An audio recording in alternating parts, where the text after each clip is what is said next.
Hello friends, मैं जी बारी आज मैथमेटिक्स में रेशियो एंड प्रोपोर्शन लेकर आया हूं, जो बहुत ही इम्पोर्टेंट चैप्टर है।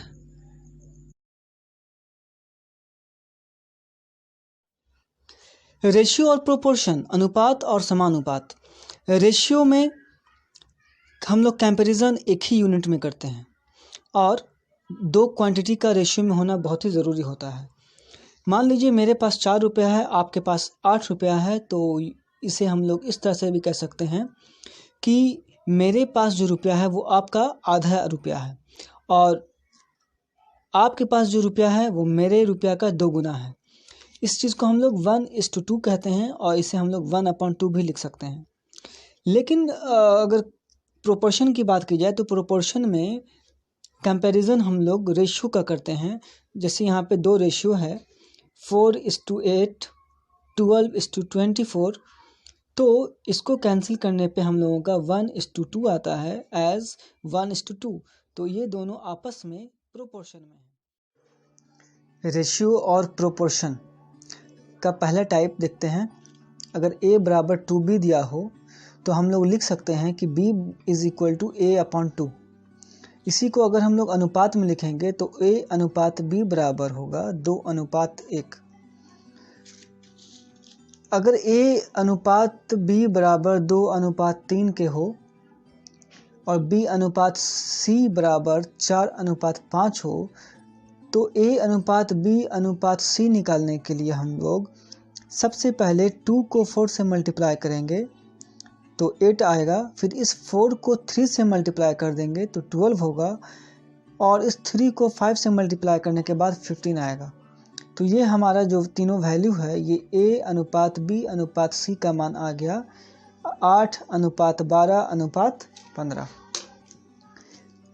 ठीक इसी तरह से अगर हम लोग इसी क्वेश्चन को दूसरे मेथड से बनाएं तो यहाँ भी देखेंगे कि a/b का मान 2:3 दिया है, b/c का मान 4:5 दिया हुआ है और a/b/c निकालना है। तो यहाँ पर हम लोग इस के और इन दोनों के मान को बराबर कर देंगे। जैसे अगर इस 3 को 4 से मल्टीप्लाई करते हैं तो 12 आता है और इस 4 को भी अगर 3 से मल्टीप्लाई करेंगे तो 12 आएगा। तो इन दोनों को सबसे पहले 4 से मल्टीप्लाई करेंगे तो 4 2 जा 8, 4 3 जा 12, 3 4 जा 12, 3 5 जा 15। तो a/b/c का मान हमारा आया है 8:12:15।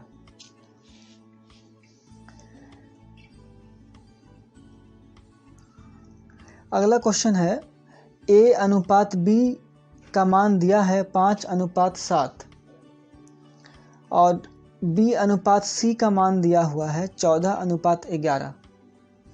तो यहाँ पर 7 है और यहाँ पर 14 है, तो अगर 7 को हम लोग 2 से मल्टीप्लाई कर देंगे तो ये भी 14 हो जाएगा।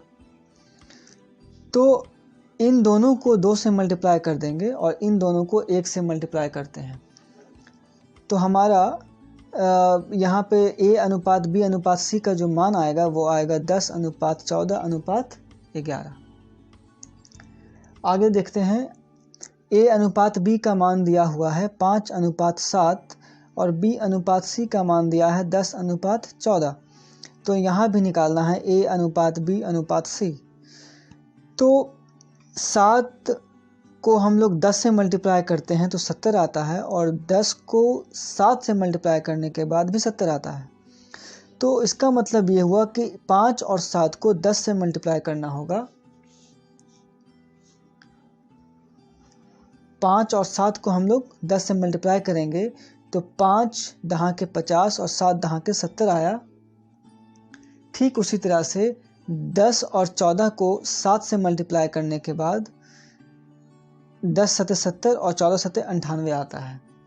अब ये सभी 2 से कट रहा है तो काट देंगे तो 2 से 50 को काटने पे 25 आएगा, 70 को काटने पे 35 और 98 को काटने पर 49 आता है। तो इस तरह से हमारा a/b/c का मान 25:35:49 आता है।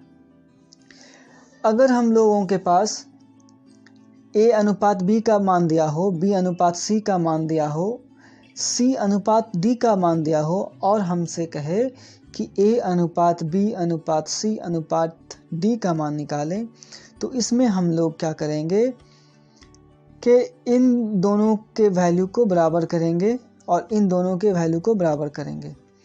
तो इसको हम लोग 4 से मल्टीप्लाई करेंगे तो 16 होगा, इसको 2 से मल्टीप्लाई करने पे 16 होगा, 8 दूनी 16।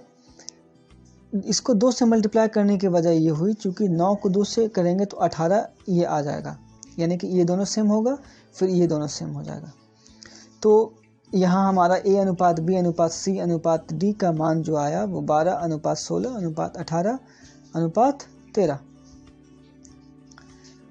अब अगला क्वेश्चन जो है हमारा है वो ये कि अगर A अनुपात B दिया हो, B अनुपात C दिया हो, C अनुपात D दिया हुआ हो और यहाँ भी ठीक इसी तरह से कह दे कि A अनुपात B अनुपात C अनुपात D निकालना है, तो हम लोग वही करेंगे कि इन दोनों को बराबर कर देंगे। तो इसको 6 तिया 18, ये होगा 9 दूनी 18। अब ये 2 सते 14 है तो यहाँ पे 14, यानी कि इससे इसको मिला देंगे। तो इसको ये यहाँ पर 14 है तो इस 7 को 14 बनाने के लिए हम लोग 2 से मल्टीप्लाई करेंगे तो ये 18 हो जाएगा। अब इसको 18 करने के लिए 6 से मल्टीप्लाई करना होगा तभी ये 18 होगा। तो इस कहने का मतलब ये हुआ कि इसको तो हम लोगों ने 1 से किया, इसको 2 से करेंगे, इसको 6 से करेंगे। तो 6 दूनी 12 आ गया, 6 तिया 18, फिर 2 नम 18 तो 18 ही है, 2 सते 14 और 14 1 जा 14 और 15 1 जा 15 होता है। तो A अनुपात B अनुपात C अनुपात D का मान 12 अनुपात 18 अनुपात 14 अनुपात 15, ये हमारा आंसर हो गया।